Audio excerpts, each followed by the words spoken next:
എല്ലാവർക്കും ജെറിക്സ് മീഡിയയിലേക്ക് സ്വാഗതം. നമ്മുടെ സംസ്ഥാനത്ത് ശക്തമായ മഴ പെയ്തുകൊണ്ടിരിക്കുകയാണ്. നിലവിൽ ഇന്ന് സംസ്ഥാനത്ത് 2 ജില്ലകളിലാണ് റെഡ് അലർട്ട് പ്രഖ്യാപിച്ചിട്ടുള്ളത്. ആ ഒരു റെഡ് അലർട്ട് പ്രഖ്യാപിച്ച ജില്ല എന്ന് പറയുന്നത് കണ്ണൂരും അതുപോലെ തന്നെ കാസർഗോഡുമാണ്. അതുകൊണ്ട് തന്നെ കണ്ണൂരും കാസർഗോഡും ഈ ഒരു റെഡ് അലർട്ട് ആയതുകൊണ്ട് തന്നെ നാളെ അവധി ലഭിക്കാനുള്ള സാധ്യതയൊക്കെ കാണുന്നുണ്ട്. അതത് ജില്ലാ കളക്ടർമാർ അവധി പ്രഖ്യാപിച്ചാൽ നിങ്ങളെ അറിയിക്കുന്നതാണ്.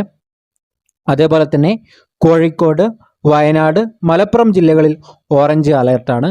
ആലപ്പുഴ, ഇടുക്കി, എറണാകുളം, തൃശ്ശൂർ, പാലക്കാട് എന്നീ ജില്ലകളിൽ യെല്ലോ അലർട്ടുമാണ് പ്രഖ്യാപിച്ചിട്ടുള്ളത്. മഴക്കൊപ്പം ഒറ്റപ്പെട്ട ഇടങ്ങളിൽ 60 കിലോമീറ്റർ വരെ വേഗത്തിൽ കാറ്റ് വീശാനും സാധ്യതയുണ്ട്.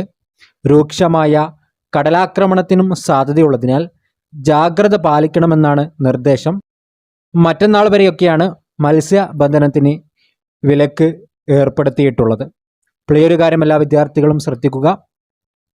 നിലവിൽ കളക്ടർമാർ അവധിയൊന്നും പ്രഖ്യാപിച്ചിട്ടില്ല. എങ്കിലും റെഡ് അലേർട്ടൊക്കെ ഉള്ളതാകുമ്പോൾ അവധി പ്രഖ്യാപിക്കാനുള്ള സാധ്യതയുണ്ട്.